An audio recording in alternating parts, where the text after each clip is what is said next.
হ্যাঁ, আজকে আমরা আমাদের গ্রামে বেরিয়ে গেলাম যে আমাদের হাট পড়ে আমাদের মাঘ ছেলে চুলো ঢুকে আছে এখানে করতে হবে হাট বাজার। তারপরে চলে এলাম আমরা কুড়মিটিতে এখানে একটা সিঁড়ি আছে। তো সিঁড়িটা বথুর বদনা মতন বলছি যে ঘরওয়ালা বলছি বথুর বদনা মতন আছে, ওখানে ঠিক করে দিতে হবে। বেশ ঠিক আছে করে দেবো। সিঁড়িটা এইটা হলো সিঁড়ি, হ্যাঁ এখানে গার্ড আছে আর এই অপরে একটা করে পাইপ হবে। তারপরে চলে এলাম আমরা জামবনি বাস স্ট্যান্ডে কী করতে এলাম এখানে দেখতে বলতে কত বাস লরি এসছে। তারপরে এখানে চলে এলাম আমাদের জিলাপিতলা মোড়ে একটা কাজ হয়, সেইখানে গ্রিলটা ফিটিং করলাম। সিঁড়ি ব্যালকনি এখন বাদ আছে, সিঁড়ি ব্যালকনি পরে কদিন পর করবে বলছি। আমরা বেশ ঠিক আছে। তারপরে দেখি ঘুরতে যে বাঘের মতন আর কুকুর এসেছে, কিন্তু বাঘের মতন আর বডি হলে কী হবে, কিন্তু ট্যাঙ্ক তুলি মোতার স্বভাবটা আর রয়েছে। হ্যাঁ, কুকুরই থাকে। বেশ যাই হোক, ও ভাদ্র আশ্বিন মাসের দিন শুংছে আর মরছে, বেশ চিরিক করে খানিক্ষণ মোতা ওয়ার দেখলাম।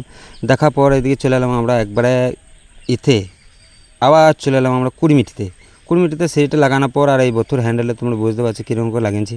হ্যাঁ, যেমন সিঁড়ি সেরকম করে আমাদেরকে লাগাইতে হয়, আর আমরা লাগাইতে ভালো পারিনি। তারপরে হয়ে গেল আমাদের লাগানো, বেশ পক করে আমরা একবারে